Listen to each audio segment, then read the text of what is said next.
Hello, Tud Buds. Hannah here. We hope that you are enjoying the break. We are coming back to you today with another throwback episode. We are sharing one of our most listened to episodes talking all about Weight Watchers. Weight Watchers evidently is not going anywhere. So we are going to bring it back and share our thoughts again from last time we discussed it way back in the earlier seasons. We are working on getting season 8 all locked and loaded, and we'll be back on February 21st with brand new episodes. Hope you guys enjoy this throwback.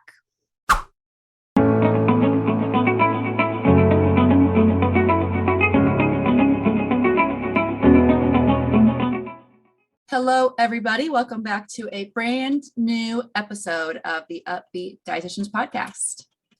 Hello, everyone. Today we are talking about one of my personal favorite topics, and we're going to be talking about another diet. So, diet review. Woo! So, today we're going to be talking about Weight Watchers, and I'm sure you've heard of Weight Watchers, or its common modern name, WW. Boo. Boo. But today we're going to talk about kind of what Weight Watchers is, how it works. As always, we always go over pros and cons, and then we'll give you our final thoughts. If you've been here for a while, you know the structure. If not, and thanks for checking in. We're excited you're here, and let's get into it. So, Weight Watchers has been around for about mental math 60 years, decades. Yeah, that's crazy. A long time. Crazy. And it's a very popular weight loss program, but we kind of wonder, why is this popular? Is it because it works? Do people get stuck in the cycle of gaining weight, losing weight, gaining weight, losing weight, like a lot of chronic dieters? And how can we kind of figure this out? So, disclaimer, we always like to add these in here. If you like WW and it works for you, awesome. We love that for you. We're glad you feel good, you're happy, it's your body, you do you. We're just going to kind of break down what WW. I also, Hannah, going forward, are you going to call it WW or Weight Watchers? I haven't decided. I was thinking that earlier. I was like, what am I going to say? I kind of don't like saying WW. Yeah, maybe I'll say Weight Watchers. I feel like Weight Watchers is just something I've known it as. Yeah. But I also don't want to get slandered for. Well, they still, okay, jumping ahead here. They rebranded to like take the word weight out of their name. But like all over the website, it still says lose weight, lose weight. Here's how you lose weight, lose weight, lose weight, lose weight. So like the word weight is still everywhere. We're going to so we can just call it Weight Watchers. Yeah. WW does not roll off the tongue well. No. But yeah, we're going to break it down. We're going to break down Weight Watchers, how it works, pros and cons, all that fun stuff, just to give you kind of the 411 from a dietitian perspective, what's going on there. Yeah. I think I get asked about Weight Watchers like at least once a week. But more than that. Yeah. It's been around forever. You guys all know what it is. You get assigned like a number of points that you get to eat, you have earned. And then certain foods are assigned points. And then if you stay within your points, then the whole idea is that you should lose weight. It's just another way of creating a calorie deficit, because obviously they're not going to give you enough points that you are eating too many calories. That just wouldn't work for weight loss. So all it is just a fancy way of putting you in a calorie deficit. That's actually more confusing, because having knowledge about calories is actually not a bad thing. We just don't need to be like micromanaging our calorie intake. But anyway, like I kind of already said, they did a rebrand in, I think it was 2018. So they changed from Weight Watchers to Wellness That Works, or WW. And the whole point was to like get away from the whole it's a diet thing, but spoiler alert, still a diet, because their whole thing is about weight loss and you're counting stuff and your intake is limited. There's a million red flags that say it's a diet. Yeah. And I actually saw today when I was on their website, that on the top, like with their little like logo, it says WW and it says wellness that works next to it, but it also says weight loss that works. So I don't know if like they changed like what WW means, but it didn't used to say that because I had recorded a YouTube video on this before and I don't remember it saying that weight loss that works piece, but who knows? I could have stopped remembering it right. But like, what was the point of the rebrand if like you're still going to be doing this? Maybe just since the main logo doesn't have it anymore. Yeah. That's a vague thing. Because I think around here, I've seen a couple of their centers and it has the WW on it. Same. Even though everyone I don't think I've talked to anyone that have said wellness that works or weight loss that works. They've all said Weight Watchers. Weight Watchers, yeah. Like no one calls it WW. They were branding themselves too well. I know they were Weight Watchers for like 50 years, almost 60 years. Yeah. So like it's gonna take. It also might be something that takes time where people will. That's true. Forget it. But if they keep talking about weight loss, yeah. Let's get into it. So let's get into it. Hannah already talked about the first point, kind of the one of the biggest problems with Weight Watchers is the point system. They preach eat what you love, nothing's off limit. Unless it's outside of your points for that day. Which is very easy to do. Yeah.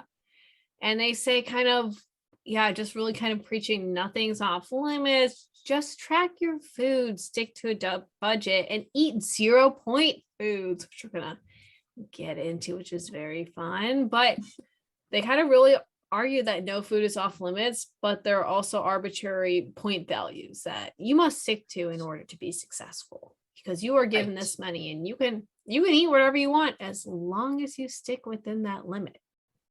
So maybe I think I was talking to someone who wanted a piece of cake or something. And they were like, it's not even worth the points. I've heard that so many times. It's not worth the points. So all you do is base food on its number of points. And I know people who can like rattle off how many points any food has. Like they just like, no. Crazy. Yeah. They just like, no, cake is that many points. Bacon's that many points. Like they just like, no. And they're constantly calculating throughout the day. It's just, you know how they say, shoot, I'm going to say this wrong. Same person or like same thing, different font. It's the same thing it's just a different way to calorie count. It literally is. A little is different because there are technically 0 foods, which aren't even 0 calorie foods, but no, still it's this whole interesting it's an algorithm. Yeah. So but with those higher foods is since people say it's not worth the calories and they feel guilt when they eat them. Right. Which is just reinforcing like eat those foods that don't have any points because you can eat as many as them, but limit your higher point foods because those aren't as good and you can't have an unlimited amount of them. Right. But like I was reading like a blog on this and they were giving the example of like if you go to McDonald's and get like a sandwich like for breakfast, but like a sandwich or like a coffee, that's like 17 points. If you have like 22 for the day, yeah, like you get your breakfast and that's it. Even though that sandwich, yeah, sure, it's McDonald's, whatever, but it probably had like 400 calories. You had a coffee. If you add sugar to it, it's another point. But like that's your whole day just for like a breakfast that isn't even, I don't even want to say good and bad, obviously, so it's not good or bad, but like nothing outrageous. Yeah. So it's so easy to blow it. And then when you do blow it, you feel guilty because of this arbitrary number that has this hold on you. Yeah. But don't worry, guys, you can add points now. So they're always changing, which we'll get to why that's a con, because it's like never making any sense, like what the rules are. But with their most newest update, you can now add points to whatever point value you're given by doing healthful habits like eating non-starchy veggies, drinking water, and my favorite, being physically active. So you can earn your food. If you do exercise or eat your veggies, you get to eat more if you've earned it. Which just teaches people that like it really kind of deters what our perception of those different healthful habits are, because then people pair exercise with earning food. And when they don't exercise, they feel like they can't eat more food, even if their appetite is higher, or if they don't have a vegetable, they feel like they can't eat as much. But when they do, maybe they see it kind of as like a reward system where I eat my vegetables, so now I can eat more, even though vegetables by itself are fine to eat. You don't need to eat them to earn something else. Right. We said that in the last episode. Well, not in order from you guys what you're hearing, but in our set point weight episode, we talked about how if you eat veggies because you just like to eat veggies, you might find that they actually like taste kind of good sometimes and you actually like them. If you're not only using them as a punishment or because they're 0 points and you can just use them to have this feeling of like faux fullness. Exactly. Let's talk about like the 0 point food some more, because that's also changed recently. I did not know it has changed. Yeah. So now it is not the same for everybody. They have different plans, and different plans have different 0 point foods. So like, for example, if you have diabetes, you have different 0 point foods than someone who doesn't have diabetes. Yeah. Are the 0 point foods like sugar-free options? I don't know exactly. They don't tell you. I was like trying to Google it and you can't find, like, maybe you can. On the website, it's not clear. I bet there's some blog out there. I'm actually going to do this live. Okay. I'll work with you. There are some, they're like, okay, those are different categories and I forget who gets what. Because you can be in the green group, the blue group, or the purple group. Let's see what kitchenparade.com. Wait, one of these says, Weight Watchers website says chicken, fish, and avocado are 0 point foods.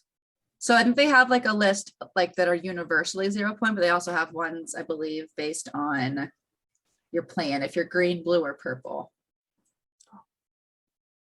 Oh, there's a page called the Diabetes Tailored Personal Points Program. Huh. So like the green plan is, it's most generous with 30 points, but it has the most limited 0 point foods. So the only reason you get more points is because you have to eat less 0 point foods. And then the blue plan is the new name for what used to be called freestyle. Oh my gosh. They're like rebranding all the time. So that's like their moderate plan of like a minimum of 23 points and a generous free food list of 200 plus. And then the purple plan is the most like smallest points of like a minimum of 16, which that's like nothing, holy cow. And then an enormous list of 300 plus free foods. So basically you like take an assessment and then an algorithm gives you one of these 3 plans and then you get your certain number of points and then you get a list of like what foods are free or 0 points. Right. And they're supposed to be tailored to the user, but they're not. They're just based on an algorithm. So if you, for example, didn't like any of the free foods in the blue group, like you're out of luck. Like you're stuck eating foods that have points. But I think the biggest beef I have with the whole point thing is they don't actually teach you about anything. Like just because you know that an apple is how many points, maybe it's 0 points, I don't know, that's a bad example. But just because you know a certain food is X number of points does not actually teach you about like, what's the nutrient composition of that food? Is there enough protein in that to keep me satisfied? How many calories are in that? And I don't think we always need to be micromanaging calories and proteins and fats and all of that, but it's right. It can be educational to like know those types of things so you know how it can make you feel. Like if you don't eat enough protein in the day, you might notice you don't feel very well. But if you have no idea what foods even have protein, because all you've ever learned about is from Weight Watchers, you never like make that correlation there. Yeah. And it kind of just teaches you that your body needs this many number of points of food to kind of run, and that's it. It doesn't really tell you kind of how to pair snacking together that's a little bit more satisfying, or components to really kind of incorporate or whatever. It's because I could probably make a day of eating with Weight Watcher points that's all like fruit or all protein or something like that, and that would not be beneficial to me. I don't know the extent of their education or whatnot. I do know there are coaches. I don't know what the coaches teach, but just kind of insinuating that food equates to some type of point value is not helpful for the long run. Right. It doesn't actually teach you. And it also can really discourage you from actually listening to your hunger and fullness cues and like actually figuring out how to apply like what I call the satisfaction factor, because food has to be more than just like physically nourishing and like filling. It also has to like satisfy you. Like if you just eat boiled chicken breast every day, you're not ever going to actually feel satisfied. Will you feel full? Yeah, obviously. It's like just straight up protein, but you wouldn't feel satisfied. And so you would likely end up overeating or binge eating later. So like even if you fill up on these 0-point foods, you get a ton of volume, you're not actually ever going to feel that mental satisfaction. You don't ever learn about hunger and fullness cues. You just like learn how to like. This is how many I get in the day. Yeah. Cool. Well, don't worry, Love to make it even more that. confusing, they also have rollover points. I did not know this about Weight Watchers. So I knew everything else except for this one. The basis of this one is like, say you have gone over on your points today, that's okay, but you have to eat less tomorrow. Because you can just use your points from tomorrow to feed yourself today. Because that's how it works. Yeah. It also assumes that our body's needs are the same every single day, which is not, that's also why I don't like calorie counting, because it's simply an estimate. There's no way to know for sure in this given moment how many calories you're actually burning. Yeah. Unless you're jumping into like a bod pod or something. Right. Every single day. Right. After like exercise, you're like, what do I need for today? Right. Because we all have access to those body composition or the BMR calculator, super advanced machines. Yeah. Yeah. I would hate that. Oh my gosh. If I like overate one day and I'm like, tomorrow's going to suck, I have to not eat dinner or something like that. Yeah. I know someone who is not on Weight Watchers, but she does, oh gosh, I'm going to get mad just talking about it. She does one no carb day and then one like regular carb day. And she's like, I don't know why, but I'm always craving carbs. I'm like, why don't you do just like moderate carbs every day rather than like one day of none, one day of like, you call normal / moderate, but you end up just binge eating on carbs you didn't have them the day before. It's kind of like the same thing. Like if you are planning on having a day where you're going to be under fueled, your brain's going to recognize that and likely lead to you over consuming in an anticipatory fashion. It's just so dumb. Our bodies are so much more complex than just a number of points. Exactly. Yeah. And another big problem with the just really going after this point system is if people save their points for the end of the day, or if there's a special occasion, they're like, I'm going out to eat. I know I'm going to eat a little bit more. I'm going to eat as little as possible throughout the day so I can enjoy myself. Or maybe they're like, oh, I'll be really good throughout the day. So that way at dinner, I could have like a dessert maybe, or I could eat a little bit more. And it really forces you to fixate on that number and that point system, because you're constantly thinking about, say, how many points do I have left? How many points is this meal? Is this snack? Can I afford to eat this? Do I need to skip this snack? Should I ignore this hunger cue so that I can eat dinner? But yeah, our calories are, as Hannah said, our calorie needs change based off your physical activity levels, what you have kind of going on that day. And this is why we are not a fan of calorie or point tracking systems. Yeah. You're not a robot that only needs X number of calories every day. It's also why I hate calorie deficits. Well, I don't hate calorie deficits. I hate what it's become. It's very romanticized, and yes, people are like, just go in a calorie deficit. Just be in a calorie deficit. Bleh. Oh, you live in a larger body. You must have never heard of a calorie deficit. Let me inform you on what that is and tell you exactly why I think you should do That'll it. fix all of your problems. Even though you never asked, I just saw that you were fat, and so I said you should do that. Yeah. Yeah. Stupid. Okay. Well, we've got one last beef with not really the point system, but like the whole system in general.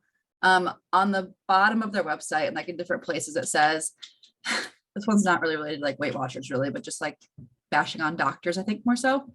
It says, get started with the #1 doctor recommended weight loss program today.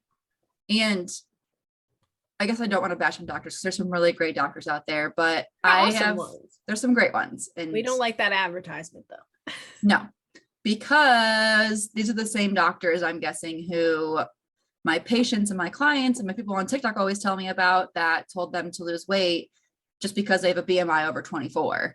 Like these are the same doctors who are fat phobic and always pushing on weight loss on people who come in because they sprained their ankle. Yeah. And just because the doctor says you should do something doesn't mean it's actually going to be a good fit for you. Like unless you express weight as a concern to your doctor and you guys have a good conversation about it, talk about, maybe what you've been doing, then they can maybe talk about what to do for weight loss, but it shouldn't be Weight Watchers. It should be referring to a dietitian who actually can discuss nutrition and exercise with you. But yeah, there's just too many doctors pushing things like Weight Watchers, keto, new 1,200 calorie diets without getting any information on what that patient's needs actually are. Yeah, this falls a lot under our thin privilege and fat phobia episode too as well. We're not saying that all doctors are bad. If you're a doctor and you're upset that we're telling you to stop telling everyone to lose weight, even if you haven't heard the whole story, then we're upset with you. But there should just be more referrals to dietitians. It's not just I've either heard eat less or I've heard do Weight Watchers, do Noom, do keto. I've even had patients who are seeing me, a dietitian, and their doctor will just pretend I don't exist, not see my notes in their chart, and give them alternative advice, even though they're seeing me, a dietitian, already. We exist. Yay. We want to help you with your health. We probably won't have you do Weight Watchers. We'll have some actually realistic advice for you rather than just eat less than 24 points in a day. Yeah. Something we didn't talk about on here, I'm just thinking of this now, is what happens when you lose the weight? How do we maintain that? Because then people stop doing it and they stop tracking all their points and they don't know how to eat. All they see is food as a point. That's why it's been around for 60 years, because people do it, they lose the weight, they can't maintain it, they come right back. That's how they have been in business for that long and how they afforded to have Oprah as their spokesperson. It's because people are dependent on it and don't actually learn so they can go off and do things on their own. When you see a dietitian, it sometimes can be expensive if you're paying out of pocket, but the goal is to see that dietitian for like 3 months, 6 months, a year, learn what you gotta learn and never see us again. Yeah. You're set for life. Yeah.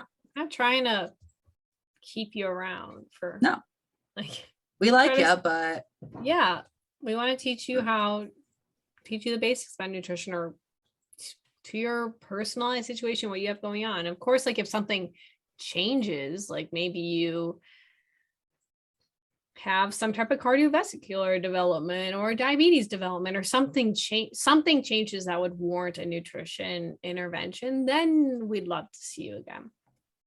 But we're not trying to keep you in a loop of, oh, you improved. Well, it's no longer realistic. You're not going to maintain that without our help. Yes, we give you the tools you need so you don't need us ever again. Yeah. We don't want you to be dependent on us. No. And that's the difference between a dietitian and a diet. Okay. Do we have any other final thoughts on this? I guess we have one positive, but it's not really a positive. It's kind of like a backwards positive. I'm just going to say it. Our only positive we had written down was that the 0 point foods are tailored to the user, whereas previously they were the same for everyone. But like we already said, they're not really that tailored, just based on an algorithm. Yeah, they're a little more tailored. A little. They're trying.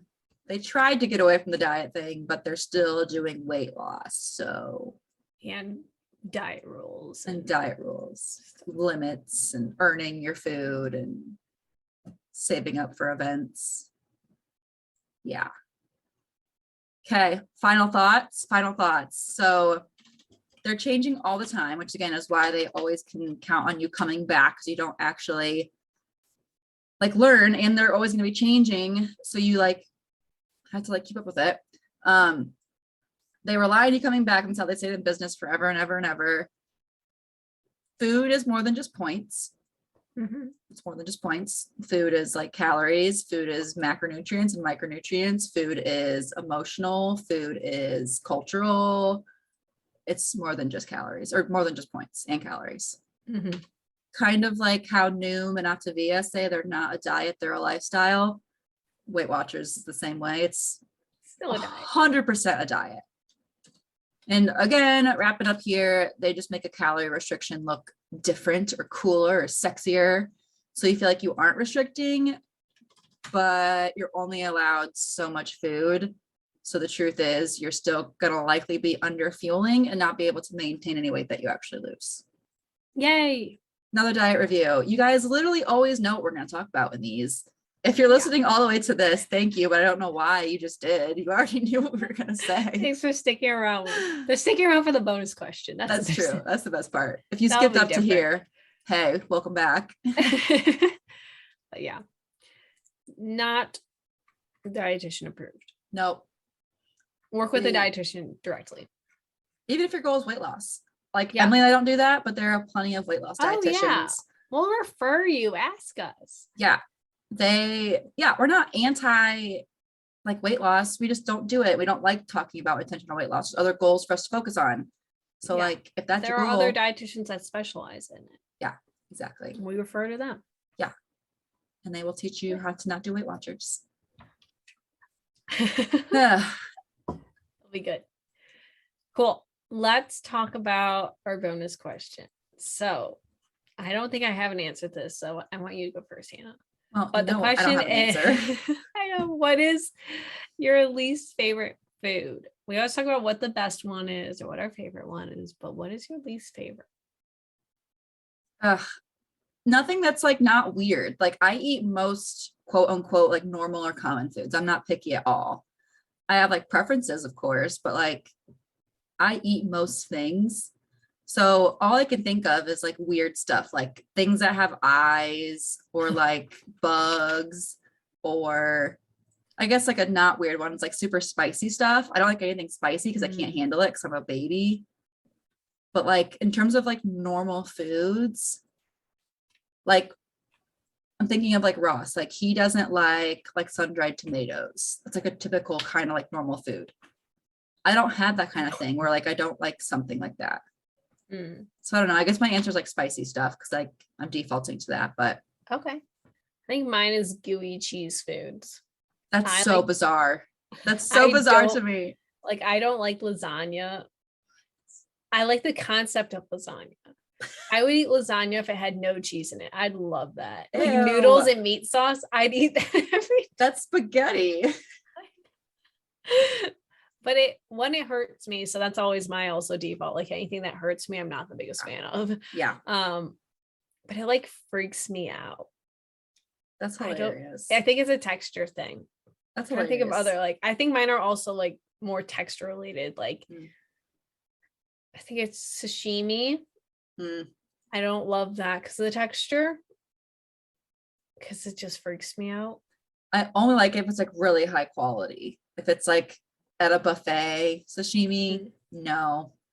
Yeah.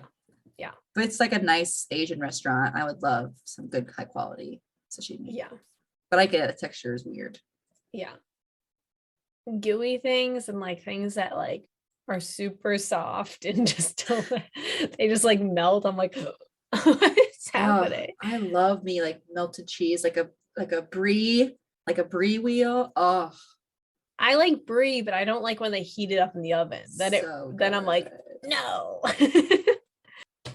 Okay. Well, I don't know how excited I'll that still was eat for our it. listeners. I mean, I know, and I'll try to eat spicy stuff. I like try. I just like can't. Oh yeah. I went to Hawaii recently and I ate poke, like probably one of the most high quality raw fish I'll ever have access to. and I could tell it was high quality and Yes. fresh, and I just couldn't get over the texture. And I was like, No. I wish I could like you, Yeah. but I can't. Right. It's just Like, I wish I like spicy stuff. I really want to. There's so many good things that are spicy that I can't enjoy. It might be one of those things. I convinced myself to like kale after a couple of years, so maybe I'll just keep like exposure therapying myself, like where I just force myself to like it. I mentally told myself, I'm like, this is good, and then Yeah. eventually I liked it. But also, I'm not getting the best quality here in Illinois. No, we have the worst seafood in the Midwest. It's a big bummer. Well, that was not super thrilling, but now you guys know our least No. favorite foods. Yeah, and maybe in a couple of years we'll like them. Yeah, that's true. I'll keep trying new hot These things. aren't bad foods. No. They're just our personal preferences. Yeah. Thank you guys so much for tuning in to another episode of the podcast. Love you all. XOXO. And we will see you next Girl. week. Gossip Girl. As XOXO, the Gossip Beet Girls. Ew, what? XOXO Tud Girls. Ew. I don't like Tud Your Girls. favorite Tud Buds. We're just gonna stick with that Tud Buds neutral works. term. I like that one. Yeah. Your favorite Tud Buds. Okay, bye guys. All right, bye. Thank you so much for tuning in on this episode of the Up-Beet Dietitians with your hosts Emily Krause and Hannah Thompson. We appreciate you all so much for continuing to support us. In order to support us and sustain the success of this podcast, please subscribe and leave a rating and review. If you'd like to provide us feedback for future episodes and guest stars, follow us on Instagram at the Up-Beet Dietitians. Lastly, you can show us support by providing a monthly donation using the link at the end of our bio. Once again, thank you so much for listening today, and stay tuned next Wednesday for a new episode. Until then, we hope you have a wonderful rest of your week.